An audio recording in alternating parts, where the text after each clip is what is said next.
Medicover cancer institute మన నెల్లూరులో అత్యంత అనుభవజ్ఞులైన వైద్య నిపుణుల ఆధ్వర్యంలో అన్ని రకాల క్యాన్సర్ వైద్య సేవలు అధునాతన పెట్ సిటీ స్కాన్ ద్వారా 5 నిమిషాల్లో క్యాన్సర్ నిర్ధారణ మరియు చికిత్స అందిస్తోంది. దక్షిణ భారతదేశపు మొట్టమొదటి హాల్సియన్ రేడియేషన్ థెరపీ మెషిన్ మరియు బోన్ మ్యారో ట్రాన్స్ప్లాంట్ అందుబాటులో కలదు. Nellore Medicover cancer institute, Chintareddypalem, Nellore. ఈ రోజు లిక్కర్ స్కామ్ చూస్తే ఫస్ట్ ఏమో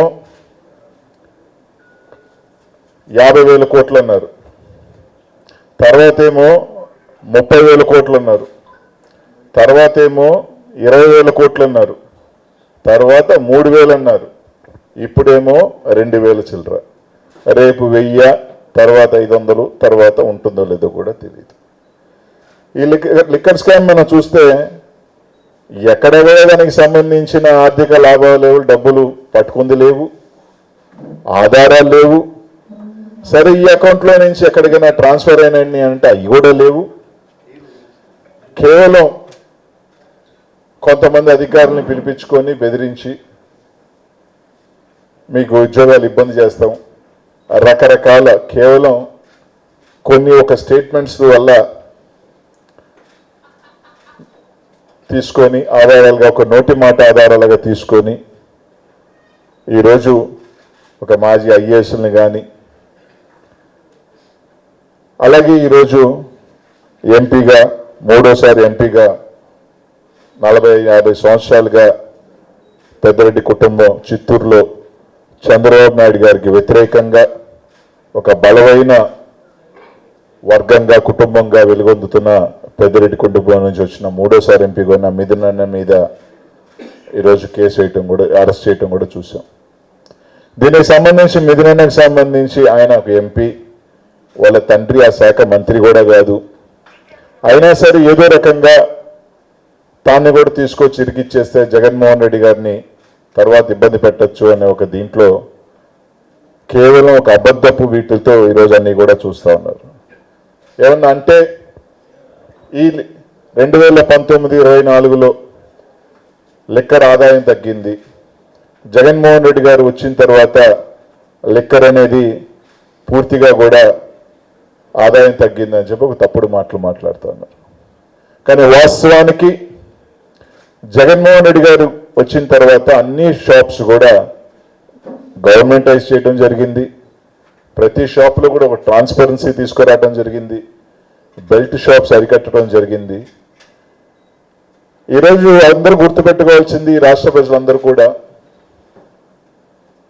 అదే చంద్రబాబు నాయుడు గారు 2000 దిగిపోయేటప్పటికి లిక్కర్ ఆదాయం 16,500 కోట్లు అయితే, జగన్మోహన్ రెడ్డి గారు దిగేటప్పటికి దాదాపు 24,500 కోట్లు, అంటే దాదాపు 8,000 కోట్లు పెంచు. అలాగే జగన్మోహన్ రెడ్డి గారి హయాంలో వీళ్ళు చెప్తున్నట్టు ముడుపులు తీసుకున్నాడు డిస్టిలరీస్ నుంచి అని మాట్లాడుతున్నారు. చంద్రబాబు నాయుడు హయాం మీరు చూస్తే 2014-2019లో కేసుల అమ్మకం, ఎన్ని కేసులు అమ్ముడు పోయిన లాస్ట్లో చూసినా కూడా జగన్మోహన్ రెడ్డి గారి హయాం కన్నా ఎక్కువ. ఎవరైనా మనకి డబ్బులు ఎందుకు ఇస్తారు? నా ఎక్కువ అమ్మితే, నాకు ఎక్కువ ఆదాయం వస్తే మనకి డబ్బులు ఇస్తారు. నేను 100 కేసులు అమ్మేది, నాకు 120 కేసులు అమ్మే అవకాశం కల్పిస్తే నాకెవరైనా డబ్బులు ఇస్తారు. అదే చంద్రబాబు నాయుడు హయాం కన్నా కూడా కేసులు తక్కువ అమ్మి ఆదాయం ఎక్కువ వస్తే ఏది ట్రాన్స్పరెన్సీ అని అడుగుతా ఉన్నాం. చంద్రబాబు నాయుడు హయాంలో ఏదైతే డిస్టిలరీస్కి అమౌంట్ ఛార్జ్ చేసిందో ప్రభుత్వం, అదే అమౌంట్ని 2019-24లో కూడా ఛార్జ్ చేసింది. ఈరోజు మేము ఒకటి అడిగేది ఏంటంటే, 2014-2019లో యావరేజ్న మీరు దాదాపు 3 కోట్ల పైగా కేసులు అమ్మితే, జగన్మోహన్ రెడ్డి గారి దగ్గరకు వచ్చేసరికి దాదాపు 2.7-2.8 కేసెస్ ఉన్నాయి, క్రోర్ కేసులు. అదే రేట్తో అప్పుడు అమ్మారు, అదే రేట్తో డిస్టిలరీ ఇప్పుడు అమ్మారు అన్నప్పుడు ఆదాయం, వైఎస్ఆర్ కాంగ్రెస్ పార్టీ వచ్చినప్పుడు ఆదాయం వచ్చింది, మీరు వచ్చినప్పుడు ఆదాయం తక్కువైంది. అంటే ముడుపులు వాస్తవానికి మీరు తీసుకున్నారు. అదే సంబంధించి 2023లో చంద్రబాబు నాయుడు గారి మీద, అప్పుడున్న మంత్రి గారి మీద కేసు బుక్ చేయడం కూడా జరిగింది. ఈరోజు చంద్రబాబు నాయుడు గారు ఆ కేసుని, ఆయన మీద ఉన్న 7 బెయిల్స్ వేసిన కేసుల్ని ఏదో విధంగా తగ్గించుకొని, ఏదో విధంగా వాటిల్ని మాఫీ చేసేసుకొని, ఏదో విధంగా దాన్ని ఇది చేయాలని దాంట్లోనే ఈరోజు ఒక లిక్కర్ స్కామ్ అని చెప్పి తీసుకురావడం జరిగింది. అదే చంద్రబాబు నాయుడు హయాంలో 4,000 చిల్లర షాప్స్ ఉంటే జగన్మోహన్ రెడ్డి గారు వచ్చిన తర్వాత దాన్ని 2,000 చిల్లరకు తగ్గించాడు. అంటే షాప్స్ని తగ్గిస్తూ ఆదాయాన్ని పెంచిన జగన్మోహన్ రెడ్డి గారు స్కామ్ చేసినట్ట, షాప్స్ని పెంచి ఎక్కువ కేసులు పెట్టి కూడా ఆదాయాన్ని తగ్గించిన చంద్రబాబు నాయుడు గారు ముడుపులు తీసుకున్నట్ట అన్నది కూడా ఒకసారి ప్రజలందరూ కూడా ఆలోచన చేయాలని. ఇదే చంద్రబాబు నాయుడు హయాంలో 20-25 డిస్టిలరీస్ ఉంటే 70% ఆఫ్ స్టాక్ కేవలం 6 డిస్టిలరీస్కి ఇచ్చాడు. అదే జగన్మోహన్ రెడ్డి గారు ఇంకా బెటర్గా అందరికీ ఇచ్చారు. దీంట్లో ఒక్క డిస్టిలరీ కూడా జగన్మోహన్ రెడ్డి గారి ప్రభుత్వంలో రాలా. 2019 తర్వాత ఒక్క డిస్టిలరీ కూడా జగన్మోహన్ రెడ్డి గారు ఇవ్వాల. కానీ రాష్ట్రంలో ఉన్న 20 డిస్టిలరీస్ చంద్రబాబు నాయుడు గారు ఇవ్వటం జరిగింది. ఆయన ప్రభుత్వంలో 14 డిస్టిలరీస్ ఇవ్వడం జరిగింది. జగన్మోహన్ రెడ్డి గారి ప్రభుత్వంలో ఒక్క డిస్టిలరీ కూడా ఇవ్వాల.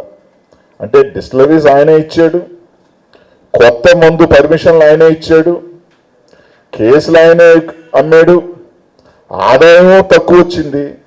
అదే జగన్మోహన్ రెడ్డి గారి ప్రభుత్వంలో గవర్నమెంట్ షాప్స్ తీసుకొచ్చి లిక్కర్ షాప్స్ తగ్గించి కేసులు తగ్గిన, ఆదాయాన్ని పెంచిన జగన్మోహన్ రెడ్డి గారు ముడుపులు తీసుకున్నారా అనేది ఒకసారి ఆలోచన చేయాలి.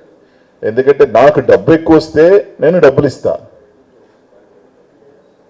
నాకు డబ్బులు ఇక్కడ చూస్తే రివర్సు జగన్మోహన్ రెడ్డి గారి మీద కేసు, ఒక కక్ష రాజకీయాలు, ఏదో విధంగా నలుగురిని అధికారులను తీసుకురావటం. అసలు దీంట్లో ఇంకో గమ్మత్తైన విషయం ఏంటంటే ఎక్కడైనా పోలీసులు విచారణ చేస్తారు, కానీ మన రాష్ట్రంలో పాపం పోలీస్ అధికార యంత్రాంగమే వాళ్ళు స్పెక్టేటర్స్గా నిలబడిపోయినారు.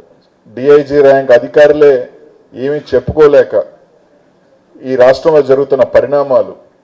ఎందుకంటే సుప్రీంకోర్టు నుంచి ఒక లాయర్ వస్తాడు, ఆ లాయర్ కూర్చుంటాడు వీళ్ళతో, ఎలా కేసుని ఫైల్ చేయాలా, ఏ విధంగా కేసుని తీసుకురావాలి, ఏ విధంగా ఒక కేసుని బిల్డప్ చేయాలి, ఏ విధంగా జగన్మోహన్ రెడ్డి గారిని ఇరికించాలి, ఏ విధంగా జగన్మోహన్ రెడ్డి గారి చుట్టుపక్కల ఉన్న ఒక వలయం పన్నాలి, ఏ విధంగా ప్రజల్లోకి తీసుకువెళ్ళాలని చెప్పి ఒక సుప్రీంకోర్టు లాయర్ స్థాయిలో చంద్రబాబు నాయుడు గారు ఆయన కూర్చుంటారు.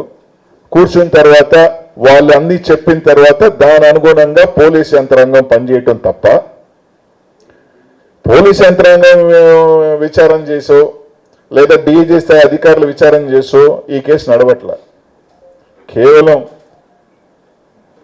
ఒకటైతే గుర్తుపెట్టుకోవాలి, జగన్మోహన్ రెడ్డి గారిని, ఆయన అనుచరుల్ని, ఆ నాయకుల్ని కేసుల్లో భయపెట్టడము, కేసుల్లో పెట్టి జగన్మోహన్ రెడ్డి గారిని, వైఎస్ఆర్ కాంగ్రెస్ పార్టీని మీరు తగ్గించాలనుకుంటే అంతకన్నా మూర్ఖం ఇంకోటి ఉండదు.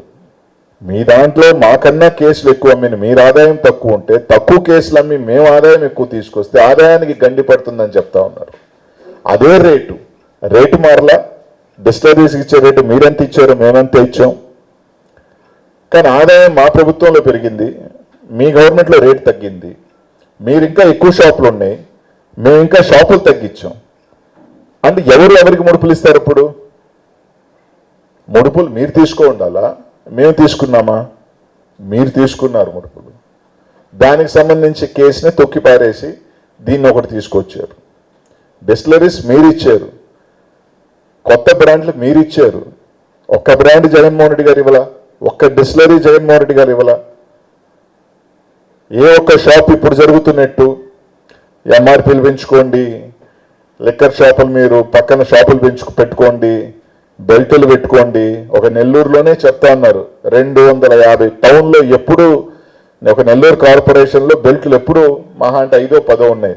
అట్లాంటిది 250 300 బెల్ట్ షాపులు ఒక మున్సిపల్ కార్పొరేషన్లో ఉన్నాయంట. పర్మిట్ రూమ్లు, షాప్స్కి పర్మిట్ రూమ్లు ఇచ్చి మీరు ఇష్టానుసారంగా తాగండి, తమరాలేయండి, తీసుకెళ్లి ప్రజల్ని ఇది చేయండి అనే పరిస్థితి ఇప్పుడుందా? అప్పుడుందా? ఇప్పుడుంది. ఇప్పుడు స్కామ్ ఉంది.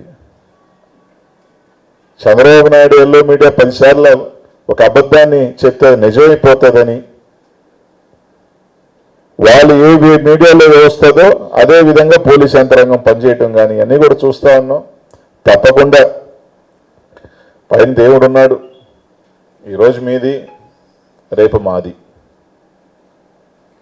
మా అన్న రోజు, ఈరోజు మీ రోజు ఏందో చూపించారు. మా అన్న రోజు కూడా, మా రోజు ఒకటి వస్తుంది. ప్రజలకి మంచి చేస్తూ ఈ విధంగా కక్ష ఒకటే తప్ప సంక్షేమం లేకుండా, డెవలప్మెంట్ లేకుండా, కేవలం జగన్మోహన్ రెడ్డి గారు తెచ్చిన కంపెనీల్ని మేము తెచ్చామని చెప్పుకుంటూ మోసం చేస్తున్న మీ ప్రభుత్వం లాగా కాకుండా మంచి చేస్తూ ఎవరైతే తప్పులుగా పాల్పడ్డారో, ఎవరైతే హింసగా పాల్పడ్డారో వాళ్ళందరూ కూడా తప్పకుండా వడ్డీతో సహా ఇచ్చే కార్యక్రమం తప్పకుండా జరుగుతుందని మాత్రం తెలియజేస్తా ఉన్నాం.